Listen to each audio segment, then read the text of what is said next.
Hello, my name is Robert Shure. I'm from Skylight Studios, and I originally created The Beginning of Wisdom, a portrait of John Pingry, Reverend John Pingry. And we're making this short film to ensure that in future years the statue itself is maintained properly. And we thought this would be a good way to record it. Essentially, when the bronze casting left the foundry, a protective coating called incrolac, which is a type of lacquer that's used for bronze statuary, was applied at the foundry, and that protects the surface of the bronze from the erosion that could be caused by acid rain.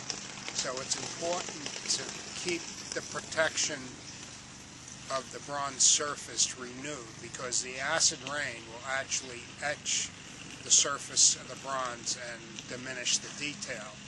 Now, in order to protect the incrolac coating, there was another coating of wax, a paste wax, applied at the foundry and then reapplied when it was here. And that essentially is a coating that protects the incrolac coating, because the incrolac coating over time, when exposed to ultraviolet rays, will start breaking down, and you'll see a milky appearance. And at that point, and we're not to that point yet, this could take 10 to 15 years, then the incrolac coating would need to be renewed. And that's something that should be done by a specialist in outdoor art, sculpture conservation, somebody that works on bronze. But the regular yearly maintenance is something that we can do in-house at the Pingry School. And as I said, the purpose of this video is to instruct whoever's doing it how to do it, because it's quite simple.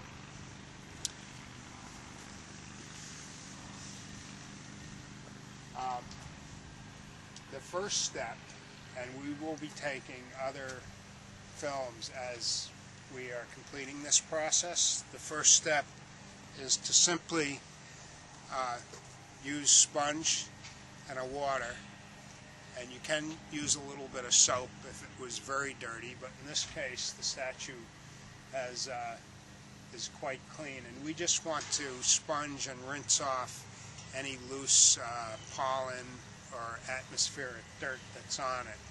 And then we do that thoroughly with the sponge and the water, and then later we'll rinse that off again with water before we wax.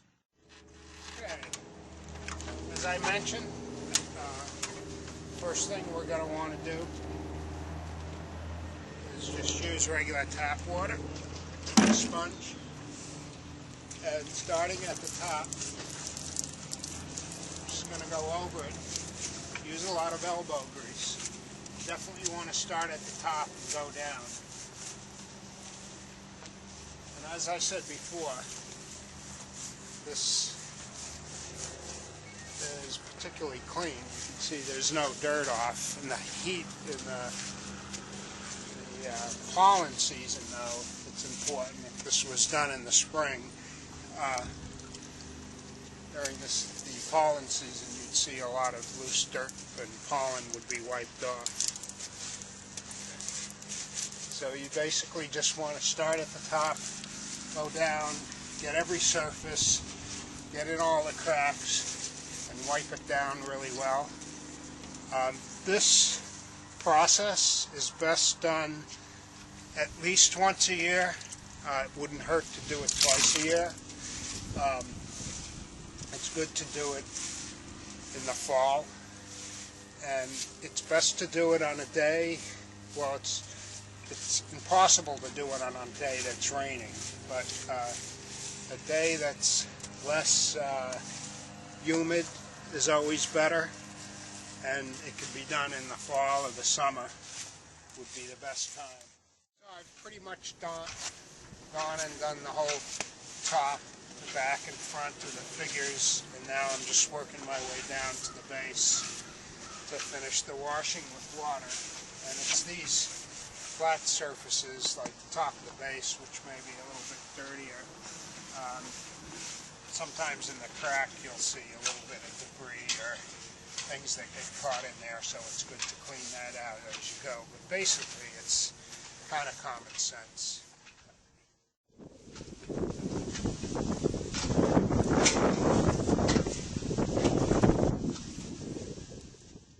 Now that we have the statue completely washed off, it is an imperative that it's dried off thoroughly before we start waxing.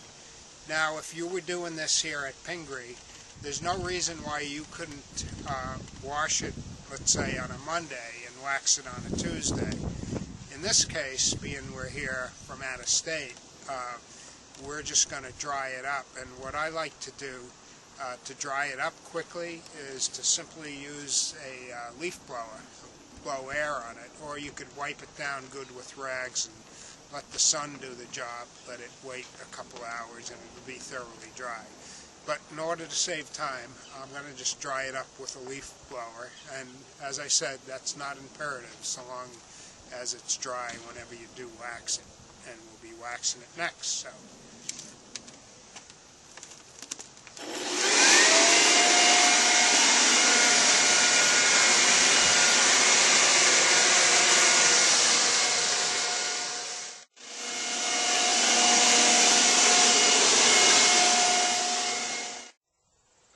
Forget to mention before, but if anybody from Pingry is doing this next year and they have any kind of question at all, my phone number at Skylight Studios is 781-933-3822, and I'd be happy to help with any kind of information or any kind of question. The waxing is quite easy, actually. It's not actually very dissimilar to waxing your car, as we always did in the old days. But the product I use is called Butcher's Bowling Alley Wax. It's a clear paste wax, and this is a product that works good outdoors. It's a high quality Carnauba wax, but it isn't the only brand. There's many other brands that are just as good. There's one called Staples Bowling Alley Wax, and there's another one called Tree Wax. So it just depends upon what's available to you. Also, getting back to my phone number, if you need me to send some up, you basically could wax the whole statue with one can like this and probably have some left over for next year. You can buy this product at any good hardware store, Home Depot, Lowe's, whatever you have available. Now, when you wax, you want to, unlike when you wax a car, you usually apply the wax with a rag. What I like to use are these type of brushes. And what it is, you can also get this at any hardware store, Home Depot. They're very common. And it is a China bristle brush, and they're sometimes called chip brushes, and this is the best type of brush for waxing, the bristle brush, as opposed to the nylon brush. You don't want to use a nylon brush. Nylon brush is the type of brush they make for using with latex paints, but this is a China bristle brush. Get it in any hardware store. Now, simply when you wax, then again, the paste wax just looks like this, but it dries clear. What you want to do is there's no need to thin it or to change it in any way. You use it just as it is out of the can. You just take your brush and you swirl a little bit on the brush, and you simply apply the wax, and you'll see it'll temporarily make the statue have a gloss finish. And you want to spread it out pretty thin. You don't want to clump it on.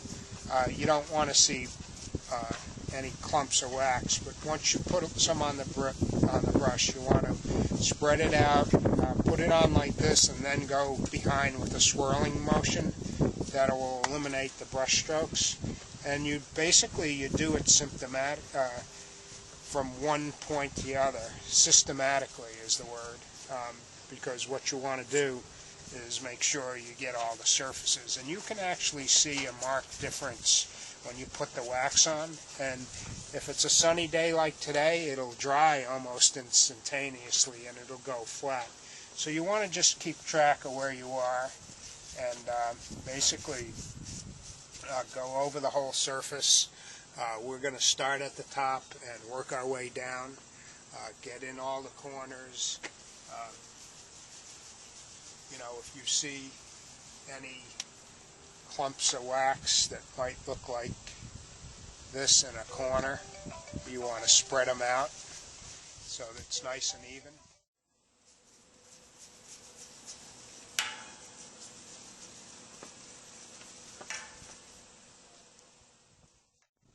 Now, once the wax is applied, on a nice sunny, semi-warm day like today, it'll dry in about an hour or two.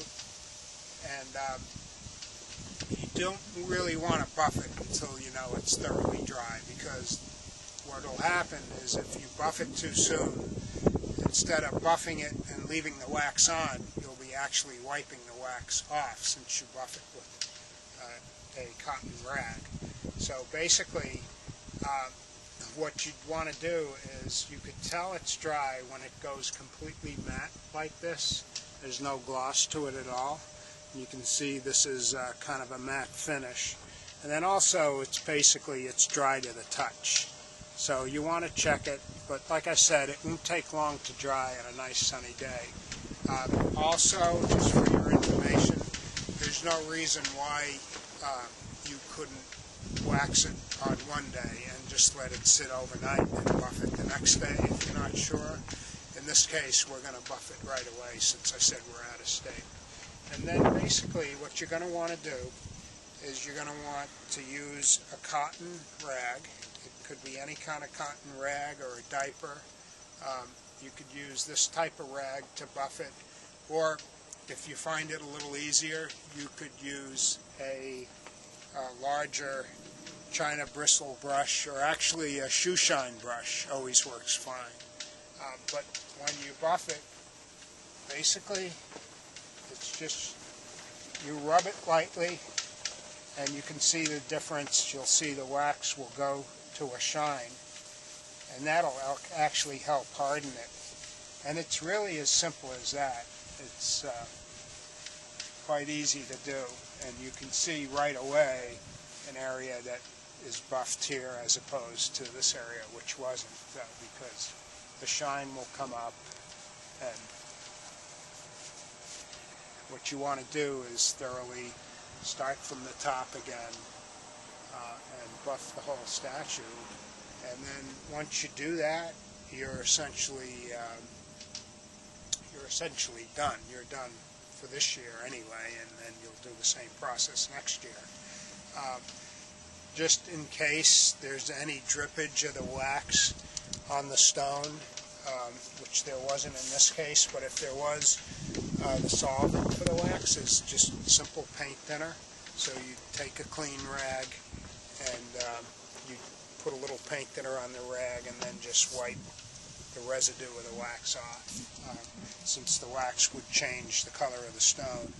And remember that you should include this plaque in the whole process as well, and treat it the same way: wash, dry, wax, and buff. As you know, there's a much smaller version of this sculpture in the Pingry campus in Summit, and it essentially takes the same treatment. The only difference being is it's in a very shady area, so it accumulates more organic dirt and moss and that type of thing.